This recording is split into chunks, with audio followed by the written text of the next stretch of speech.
குலாந்தகன். இறுதி அத்தியாயம் 26. பாராளும் பராந்தகன். திருப்புறம்பியத்தில் ஆதித்தேஸ்வரம் உருவாகி வருகையில் மேற்பார்வை இடச் சென்ற விக்கியண்ணனை வெகு எளிதாக தன் காதலனாக ஏற்று அபிமானவல்லி நெருங்கி உறவாடுவதை பார்த்தபோதே ஆதித்தனுக்கு ஐயம் ஏற்பட்டது. அவளுடைய பூர்வோத்திரம் யாருக்கும் தெரியாது. கொங்கு நாட்டிலிருந்து வந்தவள், சிற்பியின் மகள், கலைகளில் வல்லவள் என்று அவள் கூறிக்கொண்டாலும் பல்லவ தேசத்திலிருந்து வந்திருக்கலாம் என்று தோன்றியது. அவளை சோதித்து பார்க்க கருதி ஆதித்தன் அவள் அழகில் கட்டுண்டது போல நடித்து சரசமாடவும், அவள் அதிகமான தயக்கமோ மனப்பாராட்டமோ வெளிப்படுத்தாமல் விக்கி அண்ணனை துறக்கவும் ஆதித்தனை ஏற்கவும் சித்தமானாள். குன்றிமணி மன்னரின் மகுடத்தில் பதிக்கப்பெற விரும்பியது போல அவள் நடந்து கொள்ளவும் ஆதித்தனின் சந்தேகம் உறுதிப்பட்டது. அவன் ஒற்றர் தலைவன் சாத்தனை அவளை பற்றி அறிய ஏவினான். ஒரு வணிகனாக வெளியுலகில் நடமாடி வந்த சாத்தன் அந்தரங்க பணியாக ஒற்றர் தலைவன் பொறுப்பை ஏற்றிருந்தான். அவன் அவளை பற்றிய உண்மைகளை எப்படியோ அறிந்து கொண்டது மட்டுமல்ல, தனக்கு தெரிந்துவிட்டது என்பதை அவளிடம் கூறி அவளை மிரட்டி அடிபணிய வைக்கவும் முயன்றிருக்க வேண்டும். அதனால் கோபமுற்ற அபிமானவல்லி சாத்தனை கொன்று விக்கியண்ணன் மீது பழியையும் சுமத்திவிட்டாள். இதன் மூலம் ஒரே வீச்சில் தன்னையும் காத்து கொண்டு ஒற்றர் தலைவனையும் ஒழித்து கட்டி அதே நேரத்தில் தலை சிறந்த தளபதியாகிய விக்கியண்ணனை சிறையில் தள்ளியதன் விளைவாக சோழ நாட்டின் படைபலத்தையே வெகுவாக குறைத்தும் விட்டாள்.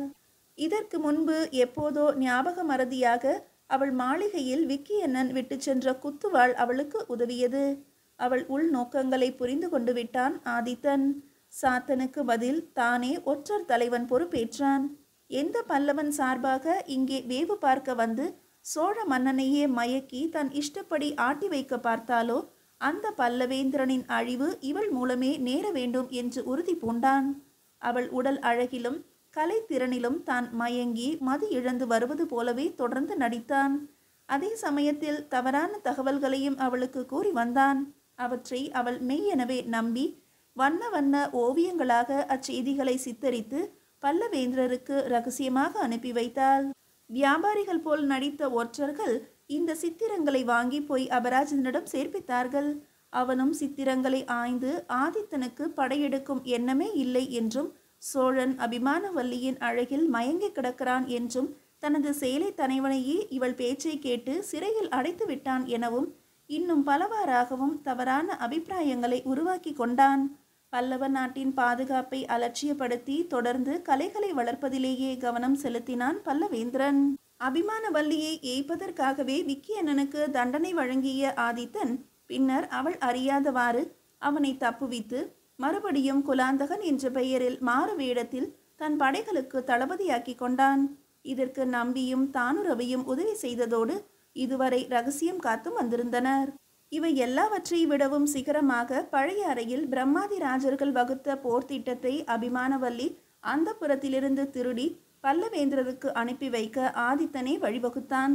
சுரங்கப்பாதை பற்றியும் அந்த போர் திட்டம் அந்த புறத்தில் இருப்பது குறித்தும் அவளுக்கு இருவேறு சந்தர்ப்பங்களில் உணர்த்தி திருட தூண்டினான். பின்னால் தஞ்சையில் கடம்பமாதேவி போர் திட்டத்தை மாற்றிவிட்டது அறியாமல் அபிமானவல்லி பல்லவேந்திரருக்கு பழைய அறை திட்டத்தை அனுப்ப எல்லாமாக சேர்ந்து ஆதித்தனுக்கு மகத்தான வெற்றியை தேடி தந்துவிட்டன. அரண்மனை நோக்கி ஊர்வலம் நகரும் போதே இந்த விருத்தாந்தங்களை ஆதித்தன் கூறி வர, பிரபு, அபிமானவல்லியை தாங்கள் ஏமாற்றியது சரி, ஆனால் உங்கள் அடிமையாகிய என்னை ஏன் இப்படி வஞ்சித்திருக்க வேண்டும்? உண்மைகளை என்னிடமிருந்து இத்தனை காலம் மறைத்து வைக்க அவசியம் என்ன நேர்ந்தது என்று வருந்தி கேட்டான் விக்கியண்ணன். அழகுதான், உன்னிடம் எதையும் ஒழிக்காமல் இருந்திருந்தால் நீ என்ன செய்திருப்பாய்? யோசித்து பார். ஒன்று, இப்படிப்பட்ட ஒரு மோசக்காரியை நயவஞ்சகியை காதலித்தோம் என்று மனமுடைந்து போயிருப்பாய். அல்லது அவளை இப்போதே கொன்று விடுகிறேன் என்று ஆத்திரத்துடன் புறப்பட்டிருப்பாய். எப்படி பார்த்தாலும் காரியம் கெட்டிருக்கும். எனது வெற்றி வாய்ப்புகள் வெகுவாக குறைந்து போயிருக்கும். உன் குணம் எனக்கு தெரியாதா என்றான் ஆதித்தன். மெய்தான் என்று கூறி தலை குனிந்தான் விக்கியண்ணன். அரண்மனை வாசலில் குதிரையை விட்டு இறங்கி இருந்தார்கள். அவனை பரிவோடு தட்டி கொடுத்து தேற்றினான் ஆதித்தன். உனக்கு மட்டுமா மனவேதனை? இளங்கோ பிச்சியை எண்ணிப்பார். அபிமானவல்லியை, ராஜ நர்த்தகியை, உனது காதலியை நான் மோகித்து என் தகுதிக்கு பொருந்தாத விதத்தில் கீழ்த்தரமாக நடந்து கொள்வதாக எண்ணி எவ்வளவு மனக்கலக்கம் அடைந்திருப்பாள். யுத்த நிலைமையின் முக்கியத்துவம் கருதி மகாராணியிடமும் ரகசியம் காத்திருக்கிறீர்கள் பிரபு. தாங்கள் இனியேனும் மகாராணிக்கு எல்லா விவரங்களையும் கூறி ஆறுதல் அளிக்க வேண்டும். நீயும் தான் கடம்பமாதேவியை இந்நாள் வரை ஏற்காமல் நிராகரித்து வந்ததற்காக வருந்தி அவளை அணுகி சமாதானப்படுத்த வேண்டும். ஆகட்டும் பிரபு என்று விக்கியண்ணன் இளங்கோ பிச்சி வழி நடத்தி செல்ல கடம்பமாதேவி சாய்ந்திருந்த கட்டிலை நெருங்கினான். அவள் அருகே மஞ்சத்தில் அமர்ந்து அவள் கரத்தை பற்றி கன்னத்தில் ஒற்றிக்கொண்டான். வெளிரிய தன் முகத்தை அவள் புன்னகையால் ஒளிரச் செய்தாள். எல்லாம் கேள்விப்பட்டேன். எங்கள் வெற்றிக்காக நீ யோசனை கூறி உதவியதுடன் இந்த துன்பத்தையும் தாங்க நேர்ந்ததே. அது என் பாக்கியம் என்றாள் கடம்பமாதேவி. இப்போது எப்படி இருக்கிறது? தங்களை கண்டதும் வலி மறந்தது. அருகில் வந்து அமர்ந்ததும் காய்ச்சல் குறைந்து உடல் குளிர்ந்தது. என் கரத்தை தாங்கள் பற்றியதும் புது ரத்தம் சுரந்தார் போல பலம் பிறந்தது. குனிந்து நெற்றியில் முத்தமிட்டான். இப்போது என்று கேட்டான் விக்கியண்ணன். உங்களை காதலனாக பெற்றுவிட்டதால் காலன் என் மீது வைத்துள்ள பாசத்தை உதறி தள்ளிவிடுவான். அவனை விரட்டி அடிக்க எனக்கு மேலும் உதவுங்கள். முத்தங்கள் தொடர அவள் கன்னங்கள் சிவந்தன.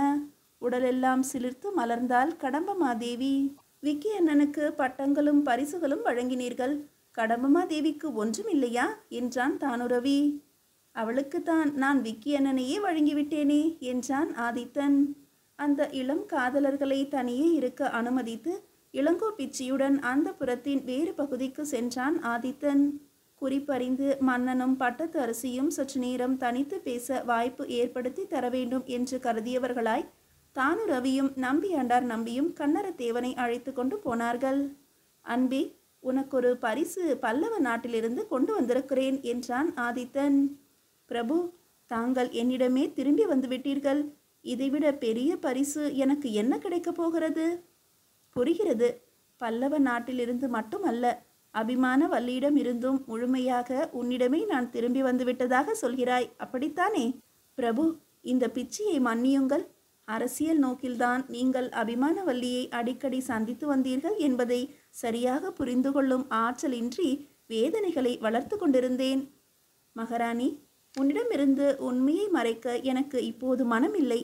அரசியல் காரணங்களுக்காகத்தான் ஆரம்பித்தன அந்த சந்திப்புகள். ஆனால் நாளாக ஆக அவள் அழகிலும் உபசரிப்பிலும் ஈடுபட்டு நான் மனோதிடத்தை படிப்படியாக இழந்துதான் வந்தேன்.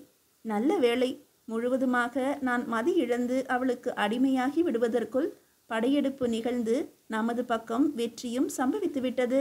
அவளும் தண்டனைக்கு உரியவளாகி போனால் நான் தப்பித்தேன்.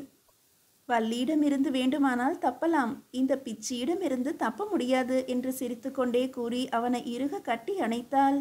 எங்கே தப்ப முயற்சியுங்கள் பார்க்கலாம் என்றாள். பல யுகங்களாக தோன்றிய பிரிவுக்கு பின் அவள் கரங்களுக்கு இடையில் சிறைப்பட்டிருந்த ஆதித்தன் தன்னை விடுவித்து கொள்ள நினைக்கவில்லை. மாறாக, நீ என்னை கட்டி போட பார்க்கும்போது நீயும் என்னிடம் சிறைப்பட்டுத்தானே ஆக வேண்டும் என்று கூறி அவளை சுற்றி வளைத்த தன் கரங்களை இறுக்கினான். நீண்ட நேரம் நீடித்த ஒரு மோன மயக்கம் அது. அதன் இறுதியில், பிரபு, எனக்கு என்ன பரிசு கொணர்ந்தீர்கள் என்றாள். விலை மதிக்க முடியாத பரிசு, பல்லவேந்திரரின் செல்ல மகள் திரிபுவனி. அப்படியா? எங்கே அவள்? ஆயுட்காலத்துக்கும் தோழியாக கருதி போற்றி பாதுகாப்பேன். அது போதாது பிச்சி. அவள் புருவங்கள் உயர்ந்தன. தோழியாக பாவித்தால் போதாதுதான், சகோதரியாகவே மதிக்கிறேன். அதுவும் காணாது கண்ணே. அவளை ஏன் தயங்குகிறீர்கள் பிரபு? பல்லவேந்திரர் மரண தருவாயில் என்னிடம் ஒரு வரம் வேண்டினார். அதன்படி சொல்லுங்கள்.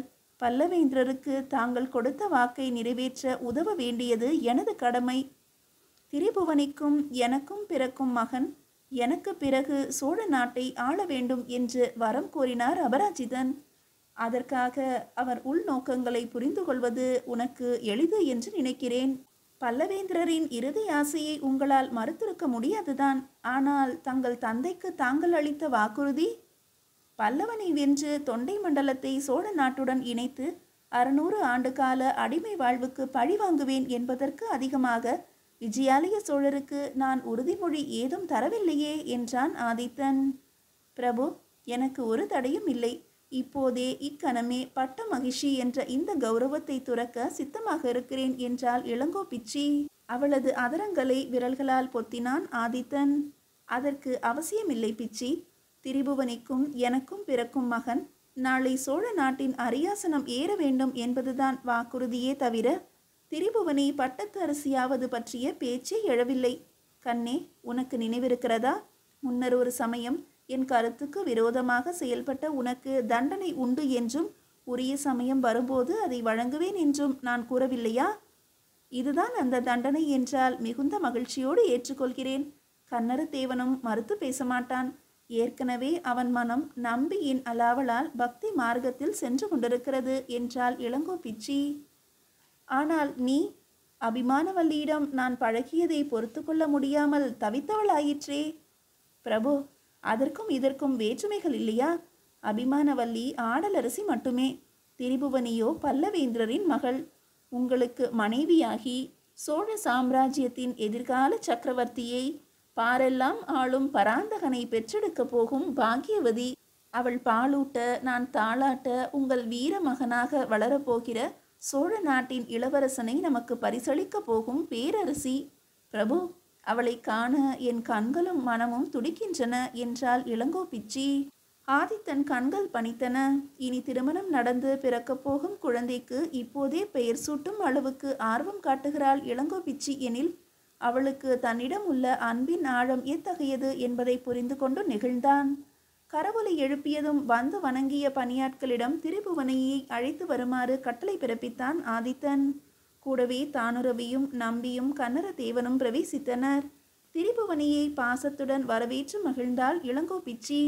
பிரபு, பல்லவேந்திரர் கோரிய வரத்தை கொடுத்தபோது இவள் இத்தனை வனப்புடையவளாக இருப்பாள் என்று எதிர்பார்த்திருக்க மாட்டீர்களே. அவர் விருப்பத்தை பூர்த்தி செய்வதாய் தாங்கள் எண்ணி இருக்கலாம். ஆனால் இவளை தங்களுக்கு கன்னிகாதானம் செய்ததன் மூலம் அவர்தான் உங்களை பெருமைப்படுத்தி இருக்கிறார் என்ற இளங்கோ பிச்சி தன் பாதங்களில் விழுந்து வணங்கிய திரிபுவனியை அன்போடு எழுப்பி திருஷ்டி கழித்து உச்சி முகர்ந்தாள். மகன் கன்னரதேவனை அன்புடன் அருகில் இருத்தி அணைத்தவாறே நடந்த விருத்தாந்தங்களை அவனும் நம்பியும் தானுரவியும் அறிய மீண்டும் ஒரு முறை கூறினான் ஆதித்தன். அப்பா, ராஜ்யபாரத்திலிருந்து என்னை விடுவிக்கும்படியான சூழ்நிலையை தங்களுக்கு இறைவன் ஏற்படுத்தி தந்து என்னை ஆட்கொண்டிருக்கிறான். என் மனம் ஆனந்த வெள்ளத்தில் மிதக்கிறது என்ற கன்னரதேவன் நம்பியை நோக்கி, புலவர் பெருமானே, இப்போது என்ன சொல்கிறீர் என்று வினவினான். எத்தனையோ முறை என்னை தங்கள் பிரதம சீடர்களுள் ஒருவனாய் ஏற்று தங்களுடனேயே எல்லா தலங்களுக்கும் அழைத்து போக வேண்டும் என்று நான் வேண்டிய போதெல்லாம் அது நடவாது என்றும் நாளை நாடாள போகும் இளவரசரின் வாழ்க்கை முறையே வேறு என்றும் கூறி தட்டி கழித்து வந்தீர்கள். இனி அந்த கவலை ஒழிந்ததல்லவா? தாங்கள் செல்லுமிடமெல்லாம் நானும் வந்து தங்கள் இறைப்பணிக்கும் தமிழ் பணிக்கும் உதவலாம் அல்லவா என்று கேட்டான் கன்னரதேவன். நம்பி அவனுடைய முகவாயை பற்றி தம் விரல்களை முத்தமிட்டு கொஞ்சினார். இந்த பால்வடியும் வதனம் எனக்கு பாலகன் திருஞான சம்பந்தனையே எப்போதும் நினைவூட்டுகிறது. குழந்தாய், உன் விருப்பப்படியே ஆகட்டும்.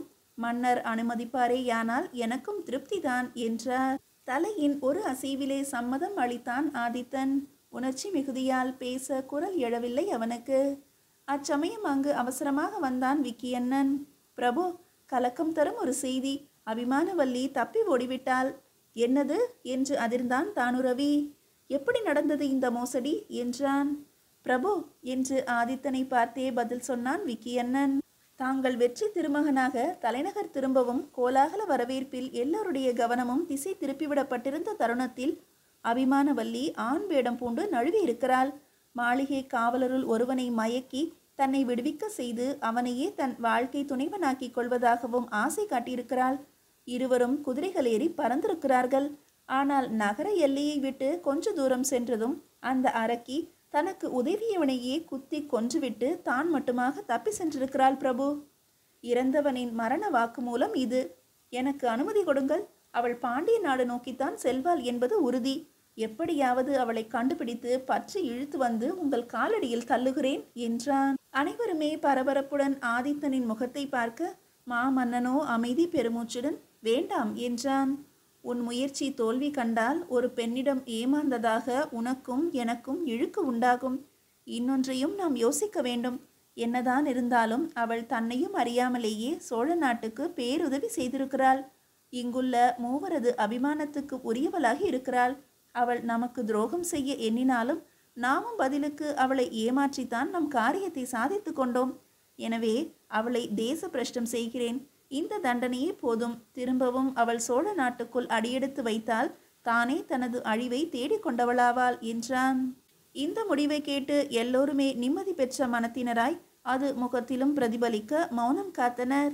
கடந்த கால நினைவுகள் பல பல மனதில் அலைபாய நீடித்து கொண்டே போன அந்த நிசப்தத்தை கணீர் என்று ஒலித்த ஒரு குரல் கலைத்தது. அது கன்னரத்தேவன் எழுப்பிய மணிவாசக இன்னிசை. உற்றாரை யான் வேண்டேன், ஊர் வேண்டேன், பேர் வேண்டேன். கற்றாரை யான் வேண்டேன், கற்பனவும் இனி அமையும் குற்றாலத்து அமர்ந்துரையும் கூத்தா, உன் குறைகளற்கே கற்றாவின் மனம் போல கசிந்துருக வேண்டுவனே. பல்லவ குலாந்தகன் இனிதே நிறைவடைந்தது.